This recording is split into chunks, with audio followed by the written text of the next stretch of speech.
every team's got hurt players. You can't really make excuses about it. You just got to keep moving forward and use the guys that we got. Obviously, it sucks. Ron's having one of the best years of his career, and it shows in the clubhouse, everywhere else. But we got to move forward. Can't think about it. From day one here, we've talked about playing on the big stage, and that's not like hey, every 3 or 4 years if we could just get into a wild card series and you get bounced in 3 games. That's big stage is the World Series. To do that, got to give yourself a lot of chances and a lot of spots in the dance in terms of like giving yourself an ability to go play, and get to a World Series. So again, it's hard to do. It's hard for organizations to do it. There's a lot of great teams, great organizations throughout the game, but us to be able to do that and also win playoff series. I think we've won 4 playoff series here this decade and advanced each time. I think that's huge. So I think it's how we measure ourselves in terms of getting to October and then winning in October.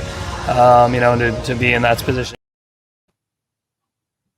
Hi, everybody. Welcome to Marty Time TV. I'm Marty Caswell. We are brought to you by the all-new Hamul Casino Resort, the Players Place. I love starting the baseball season with Tim Kurkjian when I see him at spring training or on TV or perhaps remotely. And there's no better way for me to end the regular season than talking to the one and only ESPN's Tim Kurkjian. Tim, how are you on this final Friday, the final weekend of the regular season?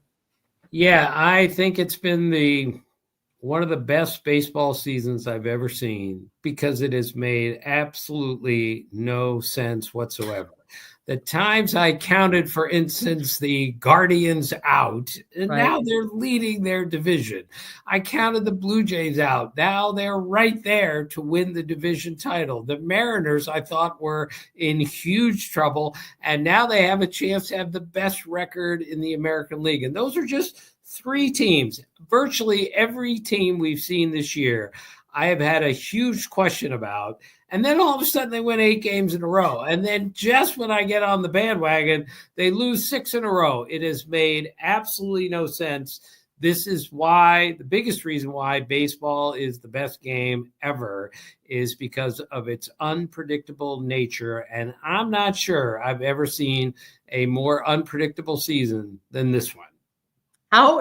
Speaking of unpredictable, how shocked are you how the National League West ended up? The Dodgers, of course, winning the division. Listen, you were not alone. There were so many people after the trade deadline that thought this was the Padres' division to lose, especially given the strength of their roster, the additions they made, and also how soft their schedule was in September. I really believe this, Tim, that when all is said and done, regardless of how if the Padres don't win it all, they're really going to regret not taking advantage of that schedule, of their talent in September, especially when you see how many games that the wretched Dodgers bullpen blew down the stretch.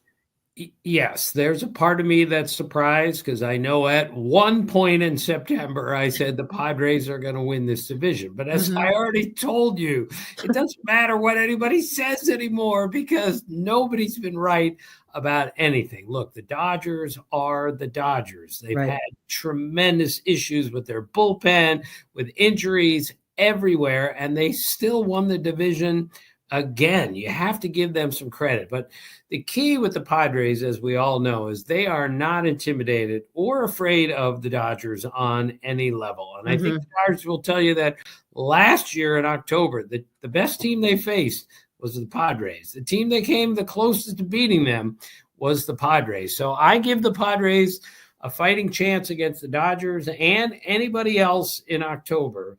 But I have to say that for most of the teams that are in the postseason, that is what is so interesting about this. You make the playoffs in the big leagues, you have a chance to go a long way. You can't say that in the NFL, and you definitely can't say that in the NBA. But in baseball, especially in 2025, you can. It'll be interesting to see how the Padres were able to go ahead and compensate for the loss of Ramon Laureano. That's a huge blow. He's been one of their best hitters since the trade deadline. Laureano is out. I'm sure we'll see more of Gavin Sheets out in left field. Maybe he'll be DHing. We'll see more of Bryce Johnson out in left field. As things stand right now, Tim, and I know your answer it could be all over the place, who is the most dangerous wild card team in the playoffs, in the National League specifically? The National League wildcard teams are really difficult to figure out right now. I mean, let's assume the Mets actually get in. How dangerous could they be if they start to finally swing the bats? The Cubs are a really good offensive team and have been most of the season. Now they have Cade Horton, who has had this ridiculous second half of the year.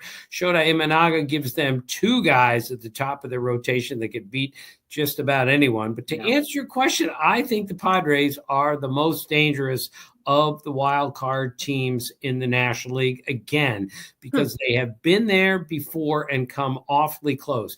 In the clip you played, AJ Preller was talking about we've won 4 playoff series this decade. That matters. That means something. Now they're all saying, hey, we got to do better than just win. We have to advance and then win again and then again. So I think the Padres are the most dangerous team in the National League wild card situation, and it's mainly because that bullpen, even without Jason Adam, boy, what a bad loss that was. You win, Marty, in October with bullpen and bench, and when you have as deep and as versatile a bullpen with that many power arms as the Padres do, it always gives them a chance to compete with anybody. Gosh, I can't wait for next week. I know that we know that Nick Pivetta is going to be the game 1 starter. After that, that's going to be interesting. Yu Darvish makes his final regular season start tonight. More of a tune-up, I would imagine, versus the D-backs, who are, by the way, 2 games, right? I think 2 games behind the Mets for the final wild card.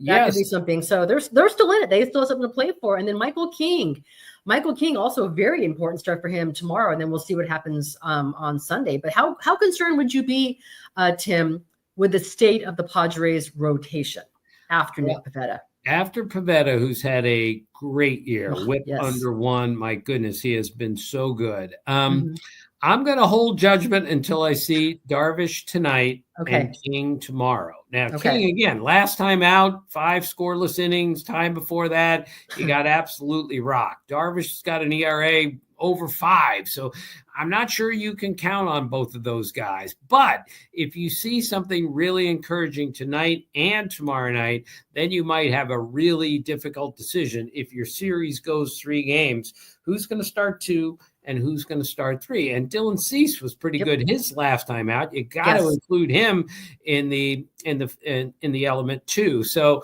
it's I wouldn't say it's a great problem to have, but you got at least 3 guys with really good stuff. You just got to get the hottest 2 of the 3 to follow Pivetta in the wild card series. And I know Cease, a lot of extra pitches, but he has allowed, I think, 1 run or less in 4 of his last 5 starts. So he talked about a disappointing season, but he is finishing strong. And hey, when it comes playoff time, Tim, it's a whole different ballgame. What do you? I asked this question to AJ Preller when I interviewed him on Wednesday, just about the season as a whole. What do you make of Fernando Tatis' season? When Fernando started, the first month of April, he looked like the best player in baseball. He was on an MVP type of track. He had a strange, really low slug. In June, July, and August. Now he's missed the last couple of games. He wasn't even there to clinch because he's been ill. Hopefully he returns tonight. But what do you make of the season Fernando has had? Well, I've had a little trouble following it, I must say. You're exactly right. He got off the season like one of the best players in the game, which we all know talent-wise he is. But when I went to San Diego to do a TV game in July, middle of July, he was lost at that point. He didn't know what was going on. His strikeout rate was ridiculously high. He hadn't hit a home run, or it had like 1 homer in about a 32-game stretch or something. And now, of course, he's come out of it. He's been a much better player. So I think you just have to hope that, given his talent level, that he plays his best in October, because if he does and Manny Machado's at his best, then the Padres are a pretty good offensive team. But there's no way around this. They have the 3rd fewest home runs in the major leagues.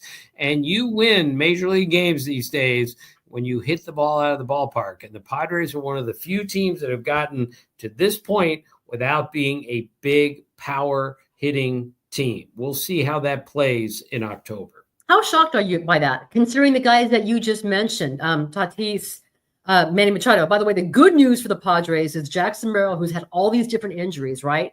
He had the hamstring, the ankle injury. He had the concussion, I think, back in May. But he seems to be running back into form. I think 6 home runs in his last 12 games. Jackson Merrill is back. He by his own admission. But how surprising are you by the lack of power? Well, he has to be great in the postseason. Their best hitters have to be great if they're going to win the World Series, which is what is all that matters. Now, you can say the same thing about the Cubs, the Dodgers, Mookie and Freddie and Ohtani have to be great if they're going to win the World Series. The Cubs, same way with the middle of their order guys. This is obvious, but to see Jackson Merrill swinging the bat right now better than he has all season is a very encouraging sign for the Padres.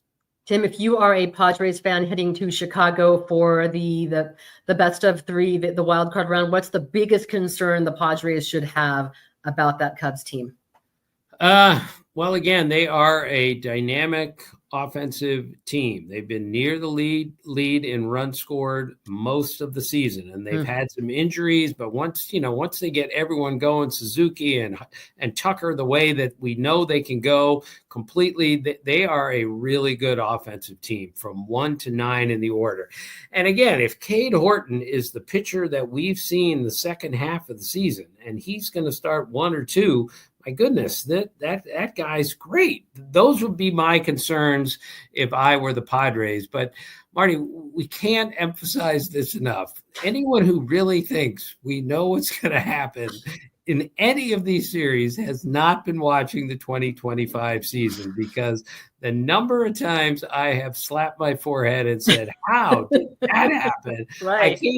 I can't even count anymore. That's how many surprises we've seen this year. And it just guarantees many, many more surprises are on the way. Right. Just when you think right? I'll give you 2 teams that will sum up exactly what you just said. One of them is the New York Mets, who are, they might miss the playoffs. And the other is the Detroit Tigers, virtual locks for the playoffs, right? Just a couple months ago, and they could be out. They can miss to the Guardians, who sold at the deadline. So, Tim, that's why you're here. Help me make some sense of all of this. Well, that's the point, Marty. I can't, and neither can anyone else. And that's why baseball is the best, is it makes no sense. The Mets had the best record in baseball in the middle of June. They were 21 games over 500. The last team to be that many games over 500 and not make the playoffs were the Indians in 2019. The Tigers were 25 games over 500. They were running away with that division. The Guardians were 15 and a half games out of first place. I would have bet my house that they could not make the playoffs, let alone win the division. Now they have a chance to win the division with a team where I look at their lineup and wonder, how in the world do they score enough runs? But again, their pitching has been absolutely spectacular for the last 3 weeks, especially. And now they've caught the Tigers. That's why this weekend is so interesting, because it's possible some team is going to have one of the worst collapses in recent years, be it the Mets or the Tigers, or maybe both. Who knows? I know every game on Sundays at 12 o'clock, just based on what you're saying right now with the number of teams that are still in it, I wish every game, Friday, Saturday, Sunday, were all at the same time, but that would make us all crazy, and I don't have enough TVs for that. All right, a couple more things, Tim. And this question might make just Padres fans crazy, just because of what could have been if they had just played better in September, especially a team like versus the Baltimore Orioles. How vulnerable are the Dodgers? I know they won the West, but there is no one that buys that bullpen. No one. Yeah, the Dodgers are vulnerable. So is every other team in the postseason. But the Dodgers are a little bit more vulnerable, certainly, than Dodger teams of the past, because we just don't know what they're doing in their bullpen. I mean, Clayton Kershaw pitched the 9th inning the other day in relief. They've got Roki Sasaki back, and they're looking at him as a possible reliever. As I told you, you win in September with a great, deep, versatile bullpen, and the Dodgers don't have one right now. Now, can they overpower you with their starting pitching and score more runs than everyone else? Yes, they can win the World Series without a great bullpen, but that is where they're most vulnerable. They have to find a way to get the last 9 outs of the game, and lately that's been really hard for them to do. My last thing, actually, two more things. My last baseball player question is about Cal Raleigh. Can you explain how spectacular his season has been? 60 home runs for a catcher. Well, no catcher's ever hit 50, and he's got 60.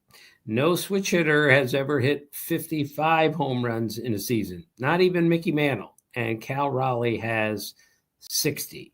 He has done it not just being a catcher, an elite defensive catcher. He is the leader of that team, and it was just so fitting, so appropriate that the Mariners clinched the division title on a night where Cal Raleigh hit 2 homers in a game for the 11th time this year. That ties a major league record with Sammy Sosa and Hank Greenberg. That's how they clinched it.